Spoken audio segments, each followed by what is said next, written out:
Mai come oggi, nella sua storia millenaria, l'uomo ha svolto azioni di così pesante sfruttamento delle risorse della terra e di distruzione di interi ecosistemi.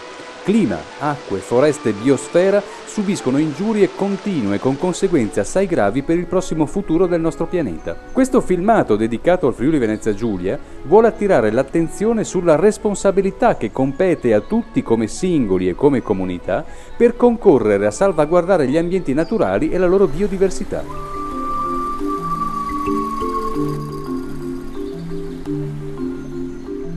Un'elevata biodiversità, cioè un grande numero di specie ed ecosistemi, è considerato indice di ricchezza per un territorio, tanto più se sono presenti entità rare e peculiari come nel caso dell'Erucastrum palustre e della Armeria elodes, ormai rarissime e limitate a poche risorgive della bassa pianura friulana, oppure della Centaurea carciana che vive solamente alle falesie di Duino.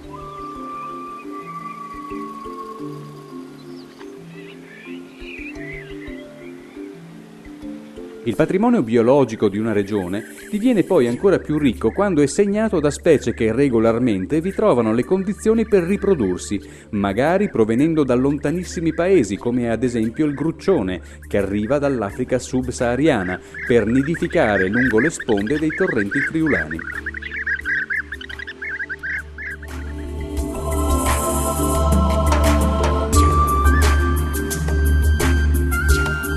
La biodiversità del Friuli Venezia Giulia è ancora fra le più elevate in Europa per merito della grande varietà di ambienti dove si incrociano in un territorio limitato elementi mediterranei, centroeuropei e balcanici. Tuttavia, specialmente negli ultimi decenni, molte specie vegetali o animali sono scomparse o rarefatte e si sono molto ridotti gli habitat naturali più vulnerabili, come ad esempio le zone umide di acqua dolce, i magreti dell'alta pianura, la landa carsica. Si pone dunque un serio problema di conservazione della natura, anche nel Friuli Venezia Giulia, una regione in cui le cause della perdita di biodiversità sono quelle comuni a molte altre regioni sviluppate d'Europa. L'occupazione dei suoli per strutture e infrastrutture urbanizzate, industriali, turistiche, di trasporto, energetiche e non ultime l'agricoltura e l'allevamento intensivo che hanno, specie nel XX secolo, completamente modificato il paesaggio della regione.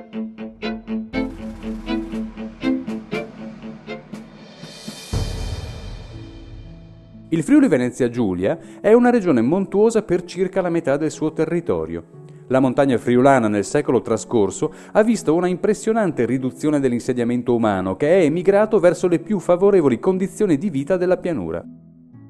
Di conseguenza, la montagna si è inselvatichita, consentendo il ritorno di specie storicamente in conflitto con l'uomo, come dimostra la frequente comparsa della lince e l'ormai costante presenza dell'orso bruno.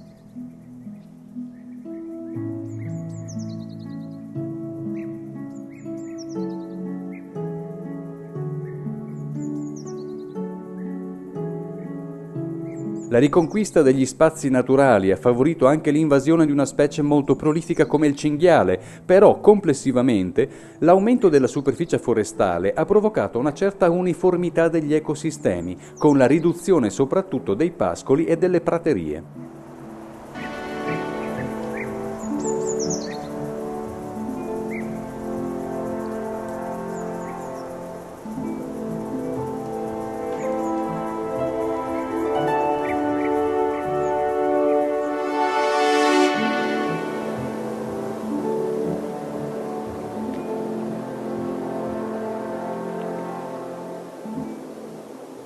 L'Unione Europea nel 1992 ha emanato una speciale direttiva denominata Habitat con lo scopo di contribuire alla conservazione della biodiversità degli Stati membri e arrestare sia il continuo degrado degli ambienti naturali che il declino di molte specie di piante e di animali selvatici del continente. La direttiva si propone di elaborare un progetto denominato Natura 2000 con la finalità di costruire una rete ecologica europea di aree protette.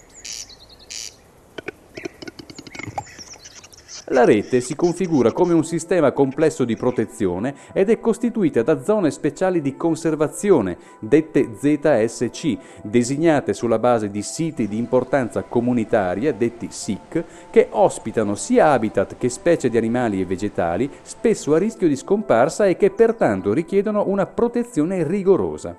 La rete Natura 2000 è formata inoltre da zone di protezione speciale, dette ZPS, previste da un'altra direttiva emanata già nel 1979 per la conservazione degli uccelli selvatici. Le ZPS possono peraltro coincidere anche solo in parte con i SIC e quindi successivamente con le ZSC. I siti di importanza comunitaria oggi coprono circa l'11,6% del territorio dell'Unione Europea.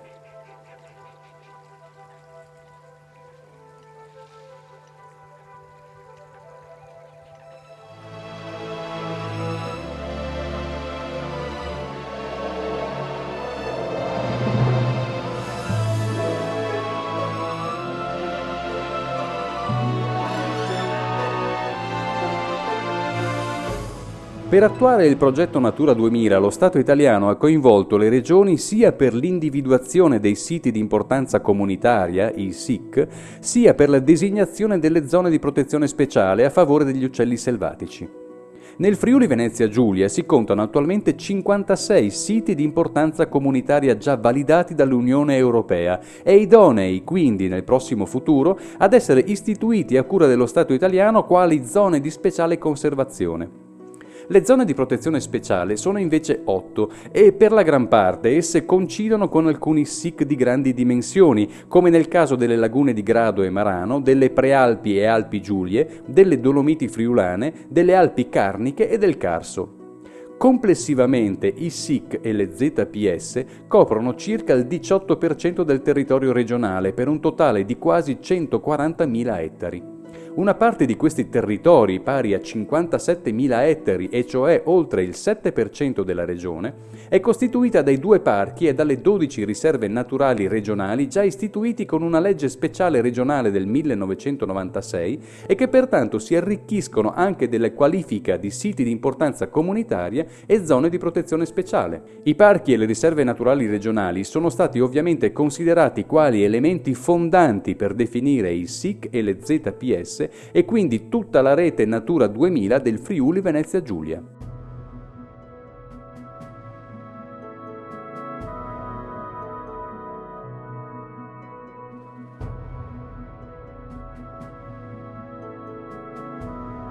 È impossibile in pochi minuti descrivere tutte le zone che compongono la rete Natura 2000 regionale.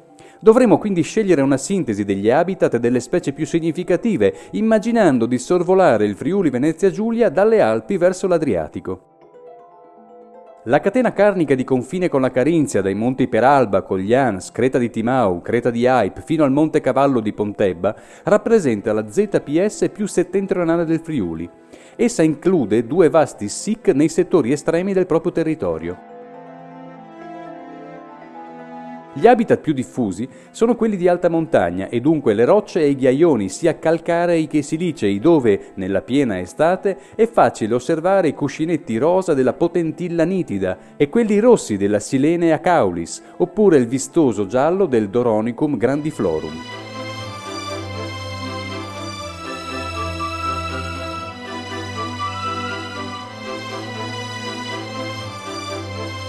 Le brughiere alpine sono frequentate da 2 preziose specie di uccelli che ancora resistono alle estreme condizioni ecologiche e a tante forme di disturbo umano. Sono la pernice bianca, adattata a vivere anche in ambiente interamente innevato, e il gallo forcello, che si esibisce in primavera in spettacolari danze amorose.